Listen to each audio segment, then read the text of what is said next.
আসসালামু আলাইকুম international news বাংলায় আপনাদের স্বাগতম। শুরুতে থাকছে শিরোনাম।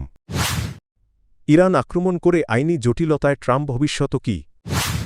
1 মিনিটে খামেনিসহ 40 শীর্ষ ইরানি কর্মকর্তার মৃত্যু ঘটে। ইসরায়েলি সামরিক স্থাপনা লক্ষ্য করে এক ঝাঁক ক্ষেপণাস্ত্র ছুড়ল ইরান। ইরানে রাষ্ট্রক্ষমতার উচ্চাকাঙ্ক্ষী কেএই রেজা পাহলভি। নেতানিয়াহুর যুদ্ধ লড়ছেন ট্রাম্প। ইরানের ওপর হামলায় ফায়দা কেবলই ইসরায়েলের। যুক্তরাষ্ট্রের আপত্তি অনুযায়ী পরমাণু কর্মসূচি নিয়ে আলোচনার টেবিলে বসেছিল ইরান। আলোচনা একটি সমঝোতার দিকেই এগোচ্ছিল। এরই মধ্যে শনিবার 28 ফেব্রুয়ারি সকালে ইসরায়েল হঠাৎ করে তেহরানে হামলা চালায়। এতে যুক্তরাষ্ট্রের সম্পৃক্ততার কথা স্বীকার করেছে যুক্তরাষ্ট্র। এরপর থেকেই ইরানের বিভিন্ন স্থাপনায় মার্কিন বাহিনী হামলা চালাচ্ছে বলে জানিয়েছেন যুক্তরাষ্ট্রের প্রেসিডেন্ট ডোনাল্ড ট্রাম্প। এতে প্রশ্ন উঠেছে, কংগ্রেসের অনুমোদন ছাড়াই এই সামরিক অভিযানের মাধ্যমে ট্রাম্প কি যুক্তরাষ্ট্রের সংবিধান লঙ্ঘন করছেন? আইন বিশেষজ্ঞরা বলছেন, কংগ্রেসের অনুমোদন ছাড়া ইরানের বিরুদ্ধে নতুন সামরিক অভিযান শুরু করার ক্ষেত্রে প্রেসিডেন্টের সাংবিধানিক ক্ষমতা নিয়ে গুরুতর সংশয় রয়েছে, বিশেষ করে যদি এই সংঘাত দীর্ঘমেয়াদী রূপ নেয়। এর আগে গত গ্রীষ্মে ইরানের পারমাণবিক স্থাপনায় মার্কিন বোমা হামলা এবং চলতি বছরের জানুয়ারিতে ভেনেজুয়েলার প্রেসিডেন্ট নিকোলাস মাদুরোকে সামরিকভাবে আটক করার ঘটনার মতো পদক্ষেপগুলোও নির্বাহী ক্ষমতার সীমা নিয়ে বিতর্ক সৃষ্টি করেছিল। ইরানের বিরুদ্ধে পরিচালিত অপারেশন রোরিং লায়নের প্রথম দফার হামলায় মাত্র 1 মিনিটের মধ্যে 40 জন শীর্ষ ইরানি সামরিক কমান্ডার নিহত হয়েছেন বলে দাবি করেছে ইসরায়েলের প্রতিরক্ষা বাহিনী আইডিএফ। রোববার 1 মার্চ দেওয়া এক বিবৃতিতে আইডিএফ জানায়, এই অভিযানকে ইরানের নেতৃত্বের পক্ষ থেকে সম্ভাব্য হুমকির বিরুদ্ধে একটি পূর্ব প্রস্তুতিমূলক আঘাত হিসেবে দেখা হচ্ছে।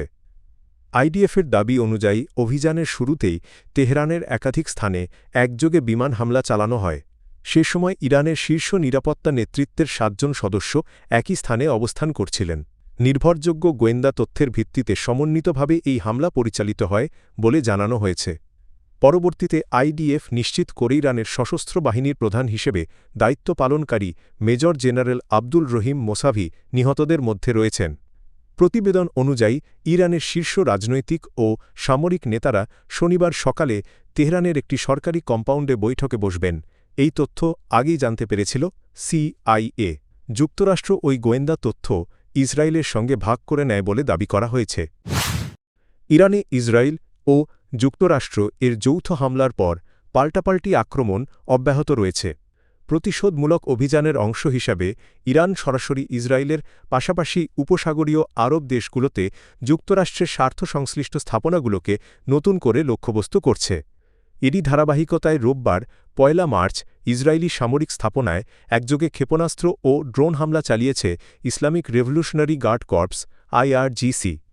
আইআরজিসি এক বিবৃতিতে জানায়, নতুন প্রতিশোধমূলক হামলার অংশ হিসেবে জায়নবাদী শাসনের সামরিক স্থাপনাগুলোকে লক্ষ্য করে এই আঘাত হানা হয়েছে।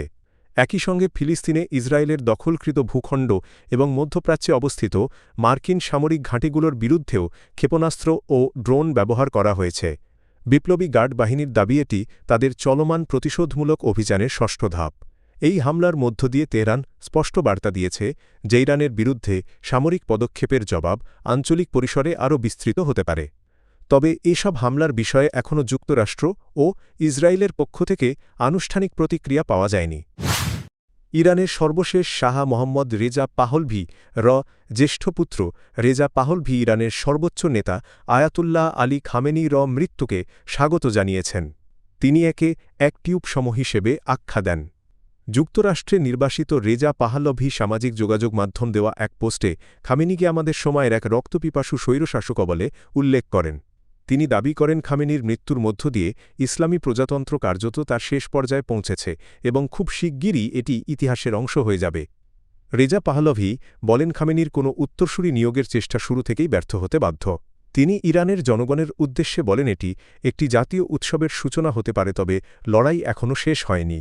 একই সঙ্গে তিনি ইরানের ভবিষ্যৎ নেতৃত্বে ভূমিকা রাখার উচ্চাকাঙ্ক্ষার ইঙ্গিত দেন। বিশ্লেষকদের মতে বিশ্বজুড়ে বিরোধী বিক্ষোভকারীদের অনুপ্রাণিত করতে সক্ষম হলেও রেজা পাহলভি কোনো সর্বসম্মত ঐক্যবদ্ধ নেতৃত্বের প্রতীক নন, বরং তিনি একটি বিতর্কিত রাজনৈতিক চরিত্র।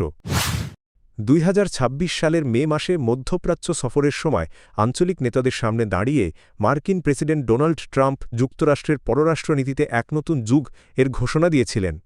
সে সময় তিনি প্রতিশ্রুতি দেন ওয়াশিংটন আর কোনো দেশের অভ্যন্তরীণ শাসন ব্যবস্থা পরিবর্তন বা জোরপূর্বক দেশ পুনর্গঠন এর পথে হাঁটবে না। তখন নিজের যুদ্ধবাজ পূর্বসূরিদের সমালোচনা করে ট্রাম্প বলেন তথাকথিত দেশ নির্মাতারা বাস্তবে ধ্বংসই বেশি করেছেন এবং এমন সমাজে হস্তক্ষেপ করেছেন যেগুলো তারা নিজেরাও পুরোপুরি বোঝেন না। তবে এক বছরেরও কম সময়ের মধ্যে সেই অবস্থান থেকে সরে এসে ট্রাম্প ইরানের বিরুদ্ধে সর্বাত্মক হামলার নির্দেশ দেন। এই অভিযানের লক্ষ্য হিসেবে তিনি দেশটিতে স্বাধীনতা ফিরিয়ে আনার কথা বলেন। সমালোচকদের মতে এই অবস্থান ট্রাম্পকে সাবেক মার্কিন প্রেসিডেন্ট জর্জ ডব্লিউ বুশ এর নিয়েও কনজারভেটিভ বা হস্তক্ষেপমূলক নীতির কাছাকাছি নিয়ে গেছে, যে নীতির জন্য রাজনৈতিক ক্যারিয়ার জুড়ে বুশকে কঠোরভাবে সমালোচনা করেছিলেন ট্রাম্প নিজেই।